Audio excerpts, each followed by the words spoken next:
7, а мы уже на месте. Сегодня мы первые в очереди на опускание лодки в воду, так что мы очень торопились с утра, и сейчас я вам все покажу. Вот она, наша лодка, в таком же состоянии, в котором мы ее оставили в прошлый раз. По сравнению с предыдущим разом, многие лодки уже распакованы и тоже готовы опускаться в воду и начинать сезон. Не все лодки припарковываются у причала, то есть здесь не для всех хватает места, чтобы вот так вот красивенько встать в рядочек. Здесь есть очень много буйков по всему заливу, и некоторые лодки прямо останавливаются посреди залива. Сейчас здесь выглядит все так пустынно, но совсем скоро уже это все начнет заполняться лодками, и здесь будет полно лодок. И для того, чтобы до них добраться, обычно владельцы вот этих маленьких лодочек берут их, доплывают до своих лодок, приплывают с лодкой на моторе аккуратненько к причалу, паркуют обратно маленькую лодочку и на своей уже яхте выбираются в большое плавание. И на обратном пути они делают так же, доплывают сначала на моторе до сюда, до причала, берут с собой лодку, паркуют большую яхту, приплывают обратно на лодке. Здесь есть такие маленькие домики, и в них чуланчики такие, хранилища для всяких вещей, их можно арендовать. У одного из владельцев той лодки, которую я вам показывала, есть свой собственный маленький чуланчик, поэтому они не арендуют, а забирают с собой. Но, в принципе, это очень удобно, наверное, хранить здесь. Я не знаю, насколько это дорого по ценам, но в Швеции, в принципе, говорят, довольно дешево, как ни странно, содержать лодку. Вот эти вот парковочные места зимние и летние тоже не настолько дорогие, поэтому вполне себе можно позволить содержать лодку и не быть миллионером при этом. Вот это оборудование — это кран для подъема мачты. Это вот зимнее хранилище. Как называется хранилище на русском?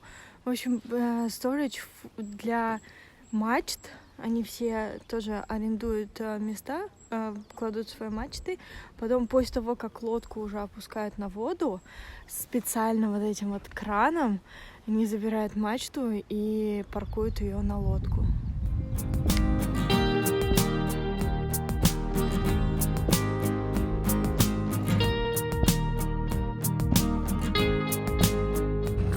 Подъехало вот такое вот устройство. Сейчас быстренько загрузят, убирают эти штучки. Я покажу вам ускоренный процесс.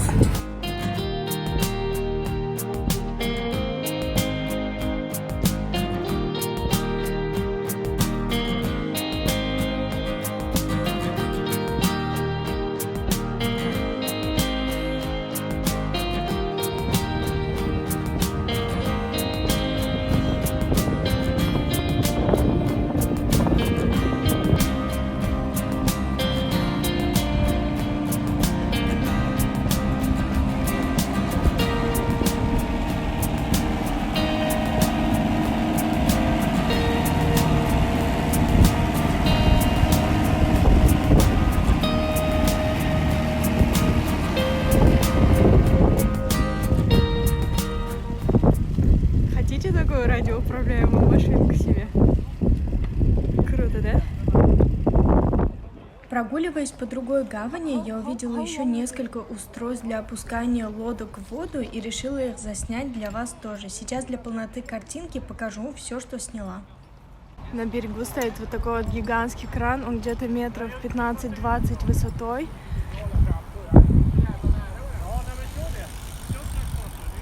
В принципе, лодки небольшие, но здесь, наверное, неудобно к ним подъезжать. А вообще такие краны арендуют для того, чтобы очень большие лодки опускать в воду, с которыми машины, которые я показывала недавно, не справляются.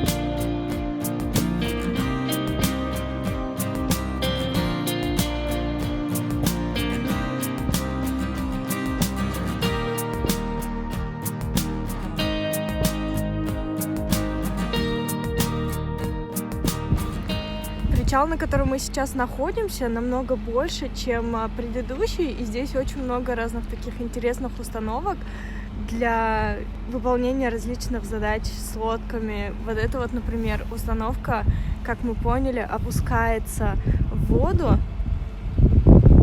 а вот это кран для установки мачты. Краны для установки мачты тоже бывают очень разные. Я уже увидела третью конструкцию. Здесь лодки стоят в очереди на этот кран, но, скорее всего, сегодня никто устанавливать не будет, поэтому процесс, как работает именно этот кран, я, к сожалению, вам показать не смогу.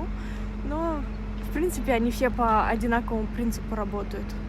В Стокгольме сегодня очень холодно, мы прям все задубели. Главная задача сегодняшнего дня выполнена, лодка на воде. Мачта сегодня устанавливаться не будет, как-нибудь в другой день, но я, скорее всего, не смогу присутствовать в процессе установки мачты, но я сейчас перенесусь на другой день. Я засняла установку мачты на другую лодку, поэтому покажу вам кадры оттуда, и потом снова вернемся в сегодняшний день.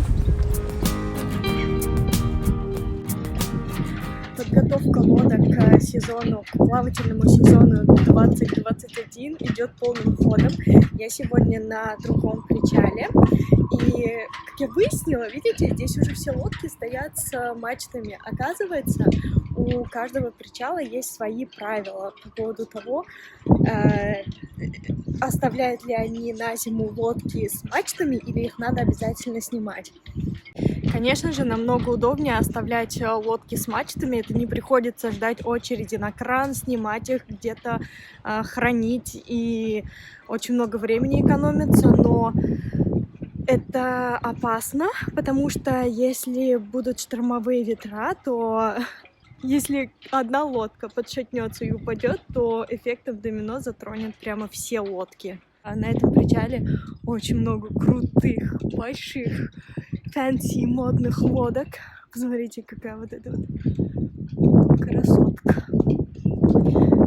Вот, и здесь они все стоят с мачтами. Вот это вот установочный кран, который поднимает мачту, и потом ее специальные сотрудники закрепляют. А там вон на очереди стоят другие лодки. На одной из них мы будем устанавливать мачту сегодня.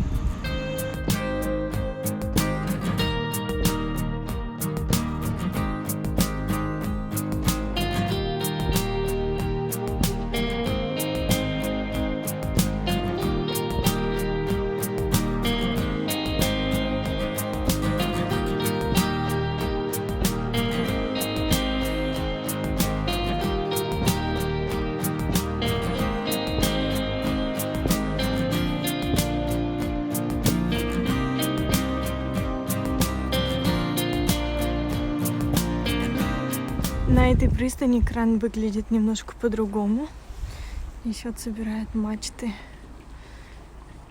Причал оживает по сравнению с предыдущим нашим приездом. Здесь уже так много лодок. И красненькую лодку вон туда тоже уже припарковали. Она вот здесь вот стояла. Я постараюсь поближе подойти к ней и снять ее в раскрытом состоянии. Вот так вот выглядит красная лодка в расправленном состоянии. Она очень широкая, она шириной, наверное, 8 метров. И она, когда проходит через узкие каналы, по радио они сообщают, что убирайте всех с моего пути. Я заезжаю в канал, и мы не сможем проехаться, разминуться. Поэтому, когда такая лодка на канале, все остальные, те, кто едут к нему навстречу, они просто разворачиваются и ждут очереди. Остальные, маленькие лодочки, они могут там вдвоем поместиться. Мачту еще не поставили. Несмотря на то, что погода была холодной и пасмурной, мы все равно насладились нашей первой поездкой, первым плаванием на лодке в этом сезоне.